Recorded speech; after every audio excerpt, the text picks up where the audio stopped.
Today, I want to look at three questions. Why did this war between the United States and Iran start? How will this war end? And what will happen after this war ends?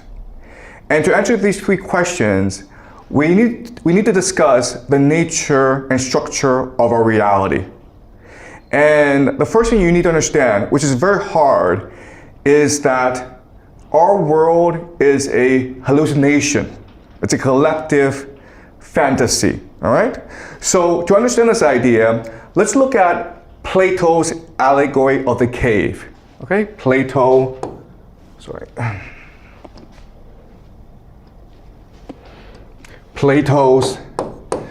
allegory of the cave. And so in this cave, we're deep inside the earth and it's dark. There's some light coming in, but not much. And we're all chained in a line together, okay? And there's about 1 million of us. We're on the floor and we're chained to the ground. And we can't really move. We can't get up, we can't move around. Even our necks are shackled. So we can't turn around and see the world around us. Okay, so there's about 1 million of us all sitting down and staring at a wall together, okay? And this wall is blank. Behind us is great fire. And there are people around this fire, okay? We don't know who they are, but they are free to move around. And what they do is this. They take puppets, and then they reflect the puppets onto the wall, creating shadows. And we're mesmerized by these shadows because before we're staring at a blank wall, and now there are these moving shadows. And we think these shadows are real because we don't know any better. So we give them names. Okay, we give them names and we create a language in order to tell stories about these shadows. And this becomes really our collective reality, okay? So another way of saying this is that reality is a collective conscious which is really a hallucination. Okay? All right. So there's certain things about this reality that we need to keep in mind. Okay? So first of all, what's really important to understand is that what creates this reality is our conscious, our imagination, our perception. Not anyone else, us, okay? So in other words, the wealth in the society is our consciousness. The amount of thought we put into something. And so let me give you an example. Let's just say that I were to ask you to make a vase to sell on the marketplace, okay? While you're making this vase, if you are listening to music, if you are chatting with a friend, if you're not fully conscious and focused and attentive about making this vase, it won't be very good.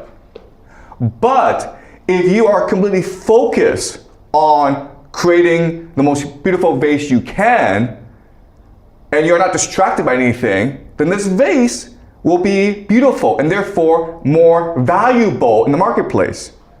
Okay? So in other words, it is our conscious attention that creates wealth in this world. And it is really money or capital that extracts and stores our consciousness and turns it into wealth. All right? So that's a really important concept that most people don't understand, but you need to understand this if we are to understand the nature of reality itself. Okay, so that's the first thing you need to understand. This reality is structured to extract our consciousness in order to create wealth for the elite, for these people. Okay, and historically, there have been different mechanisms that you can use in order to extract and store wealth. All right, so you have maybe religion, okay? And so think of pyramids, right? Because pyramids in Egypt are able to focus your attention and motivate you to do certain actions, okay? To engage in religious worship. but really any temples. So that's one form of capital. Another form of capital, of course, is the idea of stories. Homer, right? Homer is the father of Greek civilization because he wrote the Iliad and the Odyssey, which is able to focus people's attention and drive them to great things. Then you, of course, in today's world, you have the Bible. And the main mechanism to extract and store wealth in today's world, of course, is the US dollar. Now, but there's another force that's being created in order to replace the US dollar, and this is called artificial intelligence.